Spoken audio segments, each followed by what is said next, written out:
Hello दोस्तों, स्वागत है आप सभी का हमारी एक और रोमांचक कहानी में। उम्मीद करती हूँ कि आपको यह कहानी बेहद पसंद आएगी। मैं उन लड़कियों में से थी जिन्हें अपने बिस्तर पर सोने का बहुत ज्यादा शौक था। शायद इसकी वजह यह थी कि मैं अपने भाई बहनों में सबसे छोटी थी और हमेशा अपनी माँ के पास सोती थी। भले ही मैं छोटी थी, लेकिन जब सब सो जाते और कमरे की रोशनी बंद हो जाती, तब भी अगर माँ पापा को बुलाकर अपने पास आने को कहती, तो मेरी आंखें खुल जाती थी। जब मैं छोटी थी और माँ मुझे सुलाने के बाद पापा के पास जाती, तो मैं जाग जाती और रोना शुरू कर देती। मुझे माँ के बिना बिल्कुल भी नींद नहीं आती थी। जब तक मैं माँ के चेहरे पर हाथ नहीं रख लेती, मुझे सुकून नहीं मिलता था। लेकिन जैसे जैसे मैं बड़ी और समझदार होती गई, माँ ने मुझसे कहा कि अब मुझे अपनी बड़ी बहन के साथ दूसरे कमरे में सोना चाहिए। मैंने फौरन इनकार कर दिया और माँ के सीने से चिपक गई। मैंने कहा, नहीं, मैं तो बस आपके ही पास ही सोऊंगी। मुझे आपके बिना नींद नहीं आती। माँ एक ठंडी सांस लेकर कहती है, बेशर्म, तुझे तो जरा भी शर्म नहीं है। उस वक्त मुझे इन बातों का मतलब समझ नहीं आता था, लेकिन जैसे जैसे मैं बड़ी होती गई, एक रात जो आवाज मैंने सुनी उसने मुझे हैरान कर दिया। उस रात मैं अचानक जाग गई और जब माँ मुझे सुलाकर पापा के बिस्तर पर गई, तो मैंने कुछ अनजानी आवाजें सुनी। पहले तो मैंने सोचा कि माँ का पल्लू पकड़ लूं, लेकिन फिर चुपचाप आंखें बंद करके उन आवाजों को सुनने लगी। उन आवाजों ने मेरे कानों की लो को सुर्ख कर दिया। मैं खामोशी से आंखें बंद किए आवाजें सुनती रही और उसके बाद तो यह जैसे रोज का ही माहौल बन गया था। यह अनुभव मेरे लिए कुछ नया और अनोखा था, जिसने मुझे बहुत जल्दी समझदार और परिपक्व बना दिया। शायद इसलिए क्योंकि मैं बहुत ज्यादा सोचती थी और हर बात की तह तक जाने की कोशिश करती थी। मुझे भी धीरे धीरे शर्म महसूस होने लगी थी, इसलिए मैंने खुद ही उस कमरे में सोना शुरू कर दिया जहां मेरी बहनें सोती थी। मुझसे बड़ी 3 बहनें और 2 भाई थे। समय बीतता गया और सभी शादी की उम्र तक पहुंच गए। मेरे सभी भाई बहनों की मुझसे पहले ही शादियां हो गई। जब मेरी शादीशुदा बहनें किसी फंक्शन के लिए हमारे घर आती, तो रात को छुपकर तीनों आपस में बातें करती और खूब हंसती। लेकिन जैसे ही मैं वहां पहुंचती, सब चुप हो जाते। जब मैं उनसे पूछती कि क्या बातें हो रही है, तो वे मुझे कहते, तुम अभी छोटी हो जाओ। हालांकि मैं 18 साल की हो चुकी थी, लेकिन वे मुझे अभी भी बच्ची समझती थी। धीरे धीरे मैं इतने चतुर हो गई कि जब भी मेरी बहनें आती, तो मैं जानबूझकर सोने का नाटक करती और उनके बीच बिस्तर पर सो जाती। फिर वे तीनों बैठकर चटखारे लेते हुए आपस में बातें करती, जो पति पत्नी के बीच रात के अंधेरे में होती है। मेरी तीनों बहनें हमेशा आपस में सब कुछ साझा करती थी और साथ मिलकर शरारतें करती थी। मैं भी उनकी बातें सुनती थी और खुद को संयमित रखने की कोशिश करती थी। शादी के बाद की जिंदगी खुशियों से भर जाती है, यह बात मैं जान चुकी थी, इसलिए मेरे दिल में भी एक हलचल मचने लगी थी। मैं सोचने लगी कि काश मेरी भी शादी हो जाए, मेरा भी एक पति हो और वो मेरे साथ भी वही सब कुछ करे जो मेरी बहनों के साथ होता है। शादी के बाद ये सब जायज हो जाता है और इसमें सुकून भी मिलता है। यह सोच सोच कर मेरा दिल जोर जोर से धड़कने लगता था। पढ़ाई पर ध्यान देने की बजाय मैं शादी के बाद की ख्वाब देखने लगी। हर रात एक अजीब सी बेचैनी मेरी रग रग में समा जाती थी। मैं जब कमरे में अकेली होती, तो अपने मोबाइल पर इंटरनेट पर लड़के लड़कियों की रोमांटिक सॉन्ग देखती और फिर खुद को उस लड़की की जगह महसूस करती। मैं उस लड़के की जगह अपने भावी पति की कल्पना करती और सुकून महसूस करती थी। एक दिन मेरी बड़ी बहन घर आई हुई थी। भाभी और मेरी बहन आपस में कुछ ऐसी बातें कर रही थी जिन्हें सुनकर मेरी बेचैनी बढ़ती जा रही थी। मैं खुद पर काबू पाने की कोशिश कर रही थी, लेकिन अंततः मैं खुद को रोक नहीं पाई और रात को फिर से वही वीडियो देखने लगी। उसी वक्त मेरी बहन जाग गई और उसने मुझे यह सब करते हुए देख लिया। उसने मेरा मोबाइल छीन लिया और मेरे चेहरे पर एक थप्पड़ मार दिया। फिर गुस्से में बोली, अपनी उम्र देख और अपने काम देख। मैं समझ नहीं पा रही थी कि तू पढ़ाई पर ध्यान क्यों नहीं दे रही थी। तू तो वक्त से पहले ही इन गंदे कामों में पड़ गई है। तुझे बहुत शौक है अपनी जिंदगी में किसी को शामिल करने का। देखती हूँ सुबह माँ से कहती हूँ कि तेरी यह बेटी एक दिन तेरा मुंह काला करके चली जाएगी। इससे पहले कि कुछ और बुरा हो इसे यहाँ से चलता करो। जब मेरी बहन को मेरी इस हरकत का पता चला तो मैं बहुत डर गई। मैं रोने लगी और उससे हाथ जोड़कर माफी मांगने लगी। नहीं दीदी, ऐसा कुछ नहीं है, मैं तो बस ऐसे ही देख रही थी। लेकिन उसने मुझे खूब डांटा। अगले दिन मेरी बहन ने मुझे मेरा मोबाइल वापस कर दिया, लेकिन यह वादा लिया कि अगर दोबारा इस तरह की फिजूल वीडियो देखी तो अंजाम बुरा होगा। मैंने भी तौबा कर ली थी। पर जब मैं कॉलेज जाती और अपनी सहेलियों को उनके बॉयफ्रेंड के साथ गंदी बातें करते हुए सुनती तो फिर से मेरे अंदर वही भावनाएं जागने लगती। मैं 18 साल की थी जब मेरी बहन ने एक बार फिर मुझे मोबाइल पर वही वीडियो देखते हुए देख लिया। वह कहने लगी, तुझसे मना किया था ना, फिर भी नहीं मानी। लगता है तेरी जवानी कुछ ज्यादा ही जोश दिखा रही है। चल अब माँ को बताती हूँ। मुझसे रहा नहीं गया तो मैंने गुस्से में कह दिया, हाँ, खुद तुम लोग शादी करके अपनी जिंदगी एंजॉय कर रहे हो और मुझे एक वीडियो भी नहीं देखने देती। इससे अच्छा तो माँ से कह दो कि मेरी भी शादी करवा दो। मैं शादी लायक हो चुकी हूँ, घर के काम भी अच्छे से कर लेती हूँ और पढ़ाई लिखाई में मेरी वैसे भी कोई खास दिलचस्पी नहीं है। जब भी मैं कुछ कहती हूँ लोग मेरी माँ बनकर मुझे डांटने पर तुले रहते हैं। मेरी बहन ने मुझे थप्पड़ मारा और कहा, क्या जमाना आ गया है, जाओगी तब सीधी हो जाओगी। ससुराल में सिर्फ पति ही नहीं होता बल्कि ढेर सारी जिम्मेदारियां भी होती है। हम तो ससुराल की थकान लेकर मायके में आकर चैन की सांस लेते थे। रात को पति का मूड देखना पड़ता है, गुस्सा सहना पड़ता है और सुबह से ननद, देवरानी और जेठानी दिमाग खराब करती है। महंगाई और बिजली के बिल वैसे ही सरदर्द देने के लिए तैयार रहते हैं। तुम्हें शादी आसान लगती है लेकिन असल में ऐसा नहीं है। मेरी बहन ने मुझे बहुत समझाया लेकिन मैं कहाँ समझने को तैयार थी। मेरे लिए भी रिश्ता देखा जाने लगा।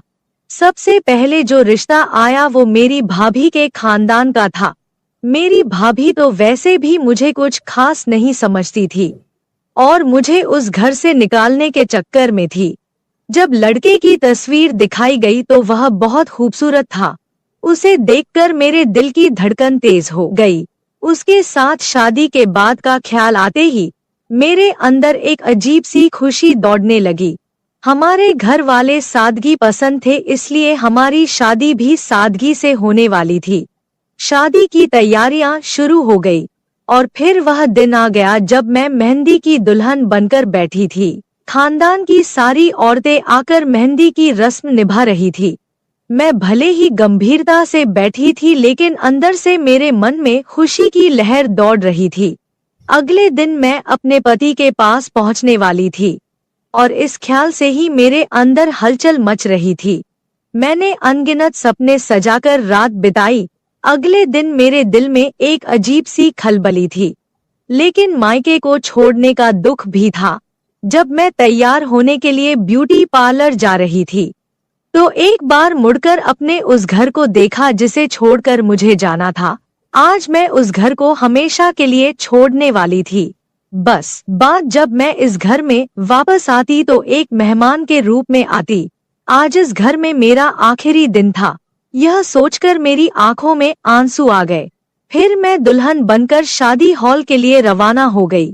शादी हो चुकी थी और मैं दुल्हन के रूप में सबसे ज्यादा खूबसूरत लग रही थी। मेरा दूल्हा भी कुछ कम नहीं लग रहा था।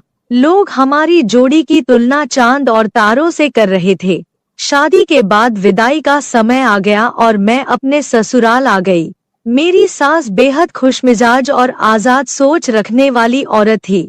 उन्हें देखकर कोई नहीं कह सकता था कि वो मेरी सास है, बल्कि वह अपने बेटे की बड़ी बहन लग रही थी। उनका व्यवहार ऐसा था कि मुझे भी खुशी थी कि शादी के बाद हम दोनों सास बहू नहीं बल्कि माँ बेटी बनकर रहेंगे। जब मैं रुखसत होकर अपने ससुराल पहुंची तो मेरी सास ने साड़ी पहनी हुई थी और बाल खुले हुए थे। वो वाकई माँ कम और बड़ी बहन ज्यादा लग रही थी। उन्होंने ने ही मुझे आकर कमरे में बैठाया। जब मैं बेड पर बैठी तो मेरी सास पास आकर बैठ गई। उन्होंने मेरा दुपट्टा थोड़ा पीछे करके ठीक किया और मेरी तरफ देखकर कहने लगी, तुम्हें देख तो मेरा बेटा पागल हो जाएगा। तुम बहुत खूबसूरत हो और अपने पति को सही तरह से संभाल लोगी। यह सुनकर मैं शर्म से लाल हो गई। मैंने कभी सोचा भी नहीं था कि मेरी सास इस तरह की बातें कर सकती है। मैं मुस्कुराई तो वो कहने लगी, अरे बहू, मुझे बाकी सास जैसा मत समझो, मैं तुम्हारी दोस्त बनकर रहेंगी। तुम मुझसे बिना झिझक कुछ भी शेयर कर सकती हो। उनकी बातें सुनकर मेरा मन हल्का हो गया और मुझे यकीन हो गया कि हमारा रिश्ता सास बहू से बढ़कर दोस्ती का होगा। अगर सुहागरात को लेकर मुझसे कुछ पूछना चाहती हो या कोई मसला है तो बताओ, फिक्र की कोई जरूरत नहीं है। मैं तो पहले ही शर्म से पानी पानी हो चुकी थी। मैंने सोचा था कि मेरे पति बहुत रोमांटिक होंगे और मेरी सारी इच्छाएं पूरी करेंगे, लेकिन मेरी सास ने सोने पर सुहागा कर दिया। मैंने उन्हें मना किया कि ऐसी कोई बात नहीं है, मुझे कुछ नहीं पूछना। फिर भी वो मेरे पास बैठ गई और वहां धीरे से कानों में बताने लगी कि पहली रात को लड़कों को कैसे खुश किया जाता है। मैं अपने चेहरे पर हया की लाली से जाए उनकी बातें सुनती रही। कुछ देर बाद जब सासू माँ कमरे से बाहर गई तो मैंने बाहर से आवाज सुनी। सास अपने बेटे से कह रही थी, बेटा, मेरी बहू को ज्यादा तंग मत करना। अगर मुझे सुबह शिकायत मिली तो मैं अपनी बहू को 1 महीने तक अपने पास बुला लूंगी। इस पर मेरे पति चुप थे। जब वे कमरे में आए तो मैं फौरन सिर झुकाकर बैठ गई। मेरे पति मेरे सामने आकर बैठे और जैसे ही उन्होंने मेरा घूंघट उठाया तो मेरे हुस्न की तारीफें करने लगे। उनकी तारीफ सुनकर मैं शर्म से मुस्कुराती रही। फिर उन्होंने मेरा हाथ पकड़कर सोने की अंगूठी मेरी उंगली में पहना दी और हाथ सहलाने लगे। मेरे भी जज्बात बेकाबू होने लगे। आखिर वो रात आ ही गई थी जिसका मैं कब से इंतजार कर रही थी। शायद ही कोई लड़की मुझसे ज्यादा सुहागरात के लिए बेताब हुई होगी। लेकिन जैसे ही मेरे पति मेरे करीब आए, उनके फोन पर एक कॉल आ गई। ये कौन था जो हमारी रात में खलल डाल रहा था? मेरे पति उस कॉल को देखकर गंभीर हो गए। वो फोन कान से लगाकर बालकनी में चले गए और काफी देर तक बातें करते रहे। मुझे समझ नहीं आ रहा था कि वह किससे बात कर रहे हैं। मेरे मन में अजीब अजीब ख्याल आने लगे। मैं उठकर उनके पीछे गई, लेकिन तब तक वे फोन बंद कर चुके थे। मेरा पति काफी परेशान नजर आ रहा था। मैंने पूछा, क्या हुआ, सब ठीक तो है ना? उन्होंने कहा, बॉस ने मुझे एजेंट के तौर पर दिल्ली जाने को कहा है। सुबह सवेरे एक बहुत जरूरी मीटिंग थी जिसके सारे दस्तावेज मेरे पास थे। यह प्रोजेक्ट भी मैंने ही तैयार किया था। वैसे तो यह मीटिंग 1 हफ्ते बाद होने वाली थी, लेकिन जिस स्तर के साथ मीटिंग थी, उन्हें रात में ही हर हाल में मुंबई पहुंचना था। इसलिए मुझे दिल्ली के लिए निकलना पड़ेगा ताकि सुबह की मीटिंग में समय पर पहुंच सकूं। मेरे सारे अरमानों पर जैसे पानी फिर चुका था।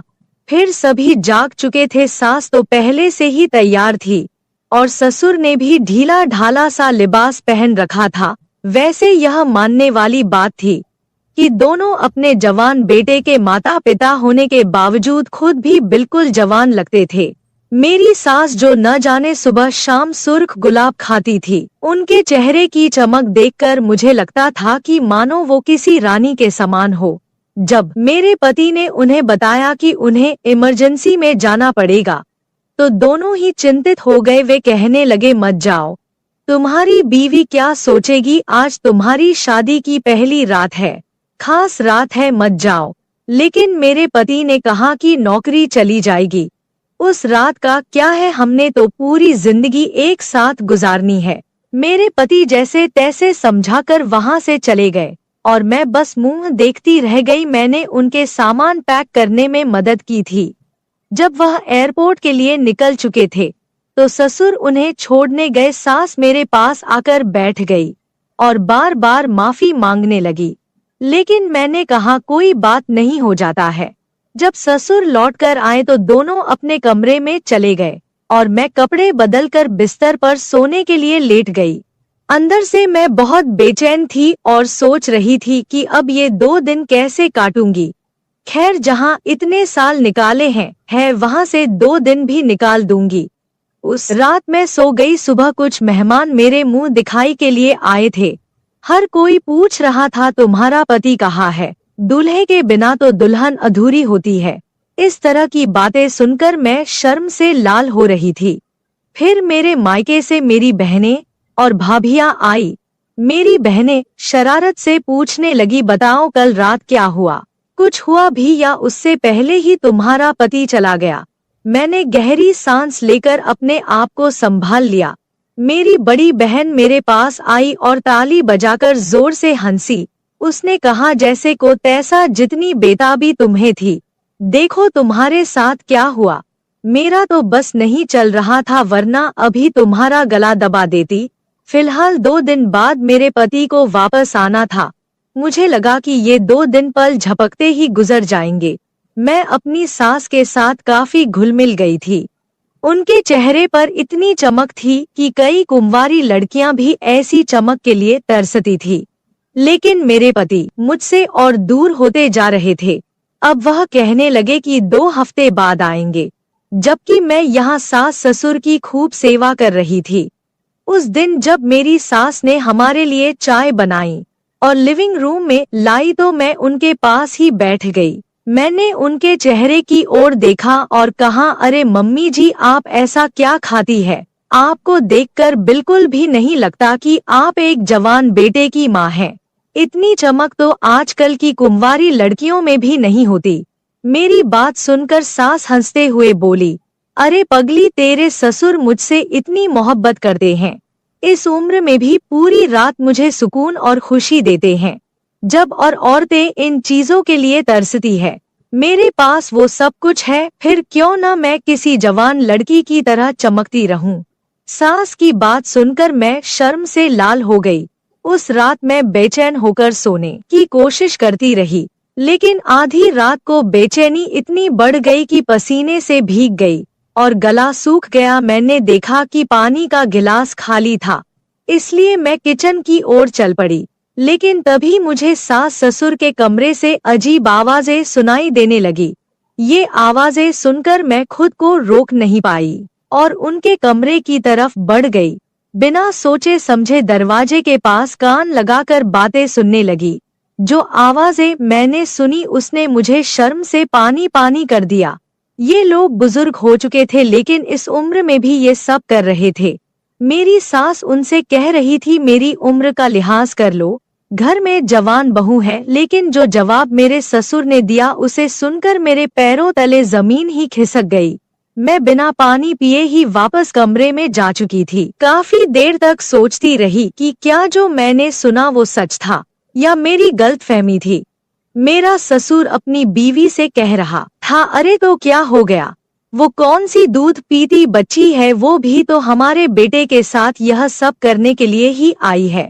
यह अलग बात है कि बेचारी अब तक ठंडी पड़ी है। यह सुनकर मेरे होश उड़ गए थे। मैं कभी सोच भी नहीं सकती थी कि एक ससुर अपनी बहू को लेकर इस तरह की बातें कर सकता है। सुबह जब सास ससुर कमरे से बाहर आए तो मैं उनसे नजरें मिलाने की हिम्मत नहीं कर पा रही थी। मुझे ससुर से अजीब सा डर महसूस हो रहा था, क्योंकि अब मैं उनकी नजरों का इशारा समझ चुकी थी। वो मुझे सर से पैर तक अजीब निगाहों से घूर रहे थे। जब मैंने पति से बात करने की कोशिश की तो उन्होंने यही कहा, मैं बिजी हूँ, बहुत काम है, वापस आने में समय लगेगा। एक दिन सास का ब्लड प्रेशर बढ़ गया। वो कहने लगी, बहू किचन में दबा रखी है, जरा दूध में घोल कर दे दे, उससे मुझे सुकून मिलेगा। मैंने दूध का गिलास निकाला और उनके ब्लड प्रेशर की दवा में डालने के बजाय उसमें नींद की दवा में मिला दी, जिसे पीकर मेरी सांस चकराने लगी और मैं उन्हें कमरे में लेटा आई। लेकिन अब घबराहट हो रही थी। कि कहीं कुछ गलत न हो जाए। उसी वक्त मेरे पति का मेरी सास के फोन पर कॉल आया। उन्होंने कभी मुझे कॉल नहीं किया था। मैंने फोन उठाया और जैसे ही कान से लगाया, पति ने कहा, सुनो, अपनी बहू को बता दो कि मैं अब वापस नहीं आने वाला। मैंने यहाँ किसी और लड़की से चक्कर चला लिया है और वह मेरे बच्चे की माँ बनने वाली है। सुहागरात को भी उसी ने मुझे फोन करके दिल्ली बुलाया था। वह अमीर बाप की बेटी है और कह रही है कि अगर मैंने उससे शादी नहीं की तो मुझ पर केस कर देगी। यहाँ की पुलिस तो आप जानते हैं कितनी सख्त है। मजबूरी में मुझे उससे शादी करके उसके बच्चे को अपनाना पड़ेगा और बदले में मुझे करोड़ों की जायदाद भी मिल रही है। फिर भला क्या रखा है आपकी उस बहू में? बहुत जल्द मैं आप दोनों को भी यहाँ बुला लूंगा। सुकून की जिंदगी गुजारेंगे, बस किसी तरह इस नालायक बहू से पीछा छुड़ा लें। यह सुनते ही मेरे पैरों तले जमीन खिसक गई। सारे सपने मिट्टी में मिल चुके थे। मैं अपनी सास को उस हालत में छोड़कर घर लौट आई। रो रो कर मैंने अपने माता पिता और भाइयों को सब कुछ बताया। वे तुरंत मेरे ससुराल पहुँचे और जमकर बहस हुई। मेरे सास ससुर ने यहाँ तक कह दिया कि एक बार जायदाद हमारे बेटे के नाम हो जाए, फिर हम उसे भी छोड़ देंगे और रिया ही हमारी बहू रहेगी। लेकिन मेरे पिता ने साफ मना कर दिया। कुछ सालों बाद अदालत में केस चला और मेरा अपने पति से तलाक हो गया। कम उम्र में ही मैंने ये सब झेला। मेरी बहन सही कहती थी कि शादी के बाद बहुत कुछ ऐसा होता है जो एक लड़की की जिंदगी को पूरी तरह बदल देता है। जो मैं कभी हंसमुख, चुलबुली और भावुक हुआ करती थी, अब खामोश रहने लगी थी। अब मेरी उम्र 25 साल हो चुकी है। मेरे लिए कई रिश्ते आते हैं, लेकिन मर्दों पर से मेरा भरोसा पूरी तरह से उठ गया है। शादी का नाम सुनते ही मेरा दिल डर से कांप उठता है। आपको क्या लगता है, क्या मुझे शादी कर लेनी चाहिए या सभी मर्द ऐसे नहीं होते हैं? अगर मुझे फिर से धोखा मिला तो? दोस्तों, यह थी मेरी कहानी। दोस्तों, मैं आप लोगों को दिल से धन्यवाद करती हूँ। आप लोग के सपोर्ट से मेरी YouTube फैमिली। दोस्तों, ऐसे ही अपना प्यार और सपोर्ट बनाए रखें और जल्दी से जल्दी सब्सक्राइबर पूरा कर दीजिए। दोस्तों, मैं आपको एक से बढ़कर एक कहानी रोज लाती रहूंगी दोस्तों। पर दोस्तों, अभी भी जो लोग चैनल को सब्सक्राइब नहीं किए हो, जल्दी से कर दीजिए और वीडियो को लाइक करके मेरा सपोर्ट कर दीजिए।